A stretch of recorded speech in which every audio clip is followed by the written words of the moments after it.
Hello everyone, welcome you all in my YouTube channel unique aviation.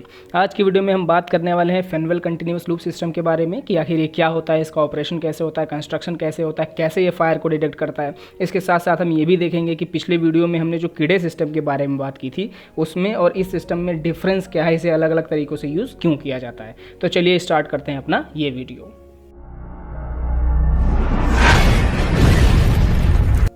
First of all thank you everyone. We all know aviation need support. मैं अपना कर रहा हूँ, आप अपना करिए। प्लीज़ वीडियो को एंड तक देखिए, लाइक करिए, शेयर करिए और सब्सक्राइब करिए। तो शुरू करने से पहले मैं आपको ये ज़रूर बता दूँ कि फेनवेल सिस्टम को समझने से पहले आप कीड़े सिस्टम को ज़रूर से देख लीजिए। इसलिए क्योंकि हर एक चीज़ को मैं उसी से रिलेट कर करके बताऊँगा तो आपको समझ में नहीं आएगा। ठीक, तो स्टार्ट करते हैं अपना फेनवेल सिस्टम। देखिए, फेनवेल सिस्टम में भी कीड़े सिस्टम की तरह ही एक इंक्यूनल की ट्यूब ली जाती है। ठीक, जो ट्यूब जो होता है उसमें फ़र्क ये होता है, जो हमने कीड़े सिस्टम में ट्यूब रखा था वो थोड़ा मोटा था, थिक था, लेकिन जो फेनवेल सिस्टम में हम यूज़ करेंगे वो थिन होगा, पतला होगा। ठीक है, इस ट्यूब के अंदर हम एक निकल की वायर को डालते हैं, ठीक, जो कि एकदम सेंटर में होता है। और हम जानते हैं निकल क्या है, एक कंडक्टर है, तो वो थ्रू आउट द ट्यूब होता है, मतलब जितना बड़ा ट्यूब होता है उतना बड़ा ये वायर होता है। इसके साथ साथ जो बची हुई जगह होती है इस ट्यूब के अंदर, उसमें हम भरते हैं यूटेक्टिक सॉल्ट। ठीक, अब देखिए कीड़े सिस्टम में हमने थर्मिस्टर मटेरियल भरा था, उसकी प्रॉपर्टी क्या थी कि उसका जो रेजिस्टेंस था वो टेम्परेचर के साथ इन्वर्सली वेरी कर रहा था।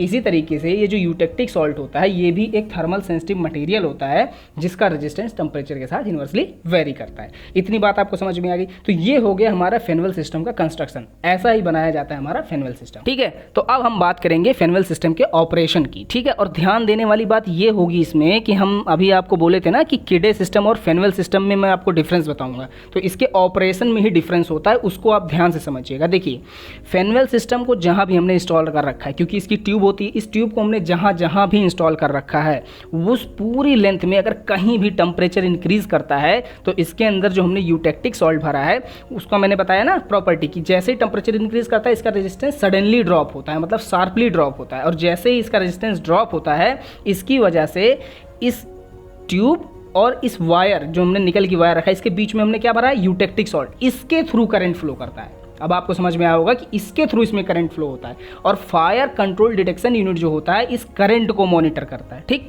अब आपको बेसिक डिफरेंस क्लियर हो गया होगा कीड़े सिस्टम और फेनवेल सिस्टम के बारे में। उसमें यानी कीड़े सिस्टम में हम क्या मॉनिटर कर रहे थे, ड्रॉप ऑफ रेजिस्टेंस, की रेजिस्टेंस कितना ड्रॉप हो रहा है, और यहाँ क्या मॉनिटर कर रहे हैं कि करंट कितना ज़्यादा फ्लो कर रहा है। ठीक, तो ये बेसिक डिफरेंस है कीड़े सिस्टम और फेनवेल सिस्टम के बारे में। ठीक, ये बात आपको क्लियर हो गई। अब हमारा करंट एक सेट पॉइंट से अगर ज़्यादा फ्लो हो रहा है तो हमें क्या होगा, ओवरहीट की वार्निंग मिलेगी। कहाँ पर, कॉकपिट में। और अगर सेट पॉइंट से बहुत ज़्यादा फ्लो करने लगा करंट तो हमें फायर डिटेक्शन की वार्निंग मिलती है कि आपके पूरे एयरक्राफ्ट में किस जगह पर फायर डिटेक्ट किया गया है। ठीक, और अगर फायर डिटेक्ट किया गया है तो हमारे जो पायलट है वो क्या करेगा, एक्सटिंग्विशिंग एजेंट को रिलीज़ करेगा। जब वो रिलीज़ करेगा तो टेम्परेचर नॉर्मल होगा, और जैसे ही टेम्परेचर नॉर्मल होगा तो ये करंट का जो लेवल है वो भी नॉर्मल हो जाएगा। और जैसे ही करंट का लेवल नॉर्मल होगा हमारे कॉकपिट से सारी की सारी वार्निंग डिसअपियर हो जाएंगी, गायब हो जाएंगी। ठीक, तो इससे हमारे पायलट को ये पता लग जाएगा कि जो आग लगी थी वो अब बुझ चुकी है। ठीक, तो ये तो बात हो गई फेनवेल सिस्टम की। लेकिन बहुत ही इंपॉर्टेंट पॉइंट अब शुरू होता है, वो ये कि मेन एडवांटेज क्या है फेनवेल सिस्टम का। तो पहला तो आपने यही जान लिया कि इसमें हम करंट को मॉनिटर करते हैं, और हम जानते हैं करंट को मॉनिटर करना आसान है एज कम्पेयर टू रेजिस्टेंस को मॉनिटर करना, ये पहला।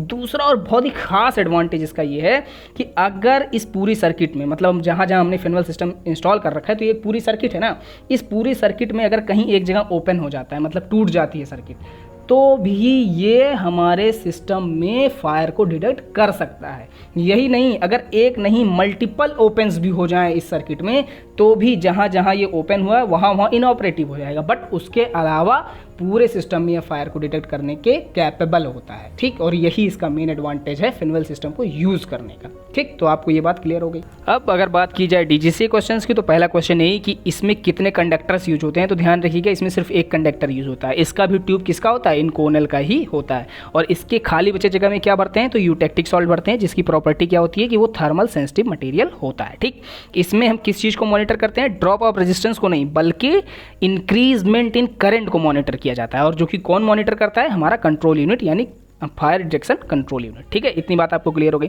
अब इसका मेन एडवांटेज क्या है कि अगर किसी भी तरह से सर्किट ओपन हो जाता है एक जगह या मल्टीपल जगह पर, तब भी हमारा सर्किट जो है उस जगह को छोड़ के बाकी जगह पे ऑपरेटिव होगा।